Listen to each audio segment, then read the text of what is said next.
শুভ সকাল বন্ধুরা, নতুন একটি সকাল, নতুন একটি ব্লগ, সবাইকে স্বাগতম। তো বন্ধুরা, তোমরা নিশ্চয়ই সবাই খুব ভালো আছো, আর আমি ভালো আছি কিনা সেটাই তোমাদের আজকে বলবো। তো আমি কেমন আছি আর বা কী জন্য।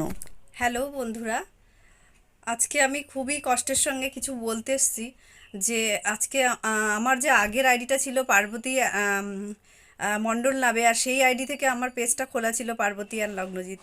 আমার পেজটাকে আমি এখন আর খুলতে পারছি না। তো যাই হোক, এর পেছনে অনেক কারণ আছে। আমার ফোনটা কিছুদিন আগে নষ্ট হয়ে গিয়েছিল। নষ্ট হয়ে যাওয়ার পর সফটওয়্যার করাতে হয়েছিল। সফটওয়্যার করানোর পর আমি আর সেই আইডিটাকে ফিরিয়ে আনতে পারিনি। যতবারই পাসওয়ার্ড দিচ্ছি ততবারই ভুল বলছে। আর মেন সমস্যা হলো ফোন নাম্বারটা, মানে যেটাতে এসএমএস আসে বা কিছু আসে, সেই ফোন নাম্বারটা আমার নেই, যেই নাম্বার দিয়ে আমার ওই আইডিটা খোলা ছিল। তো সেই ফোন নাম্বারটা নেই বলে আজকে আমি এই মানে সমস্যায় পড়েছি। আর পাসওয়ার্ড কেন ভুল বলছে আমি বুঝতে পারছি না। কখনো ভুল চেঞ্জ করেছিলাম কিনা সেটা আমার মনেও পড়ছে না।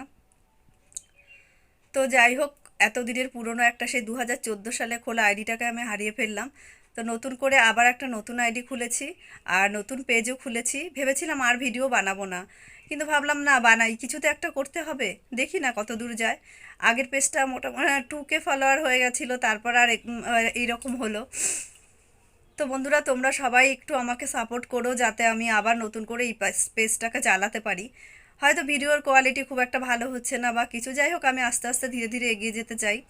খুব ভালো কোয়ালিটির কিছু দিতে পারছি না আমি। আর কষ্টটা তখনই হয় যে একটা ভিডিও তৈরি করা বা এডিট করা, সব কিছু মিলিয়ে একটা ভিডিও 5 মিনিট বা 4-5 মিনিটের একটা ভিডিও এডিট করতেও কিন্তু প্রায় 1 ঘন্টা সময় লেগে যায়। আমার সব সময়গুলো বৃথা হয়ে গেল। মানে পুরো আমার এই 1 বছরের খাটনিটাই পুরো একদম জলে চলে গেল। তো এই কষ্টটা অন্য কাউকে বোঝানোরও না, এই কষ্টটা শুধু আমি একাই বুঝতে পারছি, কারণ আমার ভিডিও মেকিংয়ের পেছনে আমি আর আমার ছেলে, আর এর বাইরে কেউ আমাদের কোনো হেল্প করার বা কিছু করার কেউ নেই।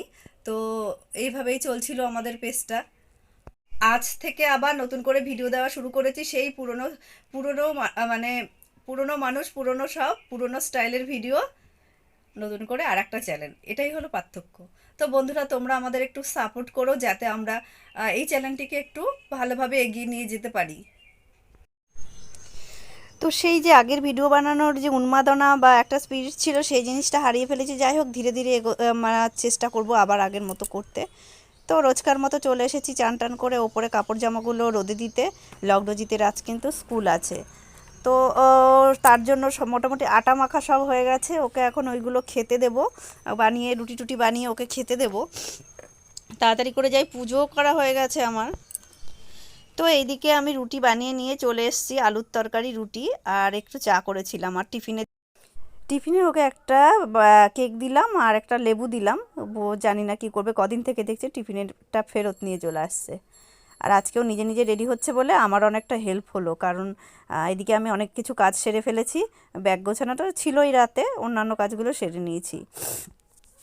তো চুলটা নিজে নিজে ঠিক করে আশ্রয় না, উল্টো করে আশ্রয় বলে আমি চুলটা আশ্রয় দিলাম। তো ওকে স্কুলে দিয়ে এসে আমি 1 কাপ চাও করে নিয়েছি অলরেডি। আর এই চাটা নিয়ে আমি কিন্তু দোকানে চলে যাব, একবারে দোকানে বসেই চাটা খাবো। আর স্কুল থেকে এসে আজকে রান্না কি করেছি দেখো, বেগুন ভাজা।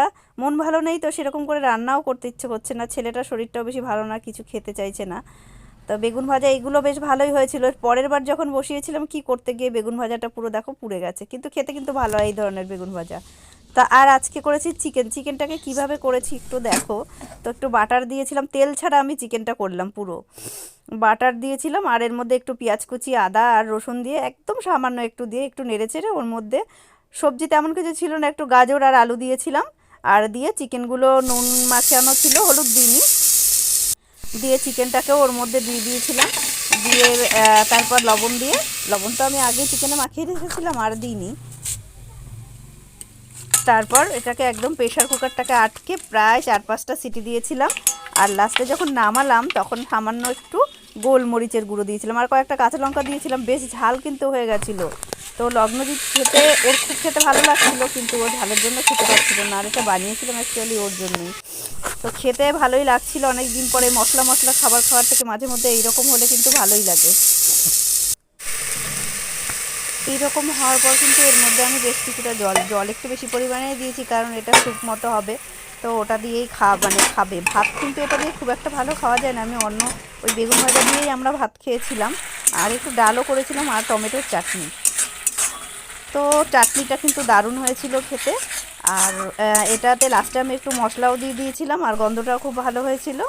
এদিকে কিন্তু আমার চাটনি করতে করতে এই যে কুকারে এটা এরকম হয়েছে, আর একটু জাল দিতে হবে, কারণ একটু জলটা বেশি হয়ে গেছে মনে হচ্ছে। তো তোমরা যদি এইরকম করে খেতে চাও খেতে পারো। খেয়ে কেমন লাগলো আমাকে জানিও। আজকের ব্লগটা এখানেই শেষ করলাম। ভালো থেকো তোমরা।